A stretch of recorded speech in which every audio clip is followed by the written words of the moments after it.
DNA मित्रों, middle east के देशों पर ईरान जो हमले कर रहा है उससे वहां घबराहट है। ईरान के हमले से न सिर्फ इजराइल का भ्रम टूटा है बल्कि मिडिल ईस्ट में अमेरिका के सहयोगी देशों की गलतफहमी भी खत्म हो गई है। उन्हें यह पता चल गया है कि अमेरिका के जो हथियार उनके पास है वो बचाने के लिए काफी नहीं है। इसी का फायदा उठाकर ट्रंप इन देशों को और हथियार बेचने में जुट गए। डीएनए मित्रों, ईरान के हमलों से निपटने के लिए खाड़ी देशों ने अमेरिका से हथियार मांगे और इस पर ट्रंप ने तुरंत हामी भर दी। युद्ध के बीच में अमेरिका ने मिडिल ईस्ट के 3 देशों को $16.5 अरब के हथियार बेचने का फैसला किया है। ये हथियार यूएई, कुवैत और जॉर्डन को बेचे जाएंगे। अमेरिका कौन कौन से हथियार बेचने जा रहा है उससे पहले आपको जानना चाहिए कि किन देशों से अमेरिका ने कितने अरब डॉलर का सौदा किया है। यूएई को अमेरिका सबसे ज्यादा $8 अरब 40 करोड़ के हथियार बेचेगा। उसके बाद कुवैत को $8 अरब के, जबकि जॉर्डन को $70 मिलियन के हथियार देगा। डीएनए मित्रों, युद्ध के शुरुआती 6 दिनों में अमेरिका को $11 अरब से ज्यादा खर्च करना पड़ा है और अब उसने $16 अरब से ज्यादा के हथियारों का सौदा कर लिया है। हथियारों के इस पैकेज में मिसाइल डिफेंस सिस्टम, आधुनिक रडार और ड्रोन को हवा में ही ढेर करने वाली तकनीक शामिल है। अमेरिका के विदेश मंत्रालय ने आनन फानन में हथियार बिक्री को मंजूरी दे दी, यहां तक कि इसके लिए संसद की मंजूरी भी नहीं ली गई। अमेरिका के विदेश मंत्री मार्को रूबियो ने यह कहकर संसद की मंजूरी न लेने के फैसले को सही ठहराया कि आपातकाल की वजह से तुरंत हथियार बेचना जरूरी है। डीएनए मित्रों, आपको यह भी जानना चाहिए कि अमेरिका इन देशों को कौन कौन से हथियार बेचने जा रहा है। डील में सबसे बड़ा हिस्सा यूएई के खाते में आया है। अमेरिका ने यूएई को $4.5 अरब में terminal high altitude area defence यानी थाड बेचने की मंजूरी दे दी है। यह एक आधुनिक हवाई रक्षा प्रणाली है जो बैलिस्टिक मिसाइल को इंटरसेप्ट कर उसे नष्ट करती है। इसके अलावा अमेरिका $2 अरब 10 करोड़ में काउंटर ड्रोन सिस्टम FSLIDS देगा। यह ड्रोन के खतरे को खत्म करता है। यह सिस्टम यूएई के तेल ठिकानों और शहरों को ड्रोन हमलों से सुरक्षा कवच प्रदान करेगा।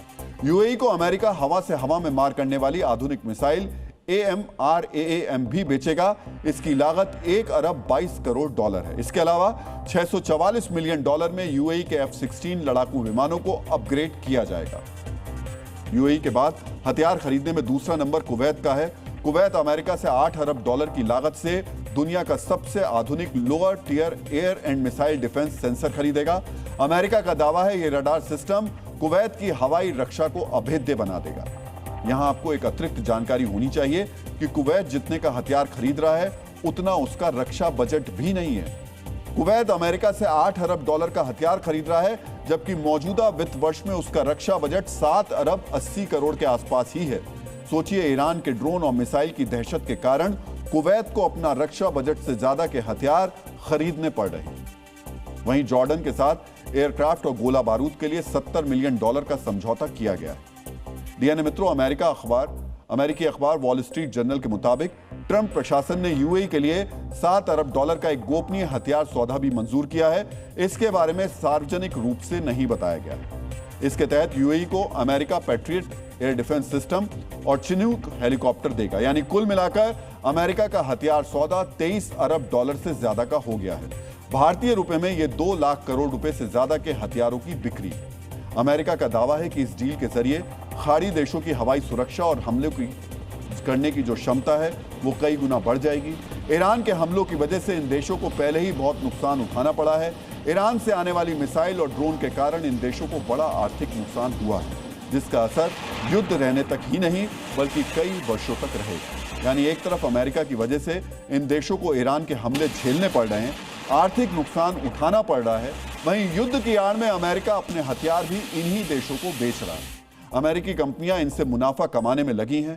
अमेरिका ये मुनाफा उस समय कमा रहा है जब खाड़ी देशों की तेल कंपनियां, एविएशन सेक्टर और टूरिज्म सेक्टर भारी नुकसान की आशंका झेल रही है। डीएनए मित्रों, ईरान के हमलों को झेलने से पहले तक खाड़ी देशों को इस बात का बहुत ज्यादा भरोसा था कि रक्षा का जो अमेरिकी कवच उनके पास है वो अभेद्य है, उसे कोई भी हथियार भेद नहीं सकता। लेकिन इस युद्ध ने उस भरोसे को भी तोड़ दिया।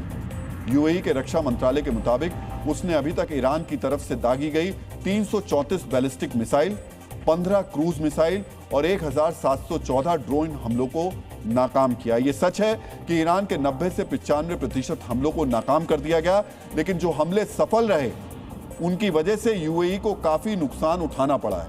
लेकिन इस नाकामी के बावजूद अमेरिका ने इन देशों को अपने हथियार खरीदने के लिए तैयार कर लिया है। सोचिए, युद्ध के समय भी ट्रंप ने अमेरिका के लिए मुनाफा कमाने का तरीका ढूंढ लिया है।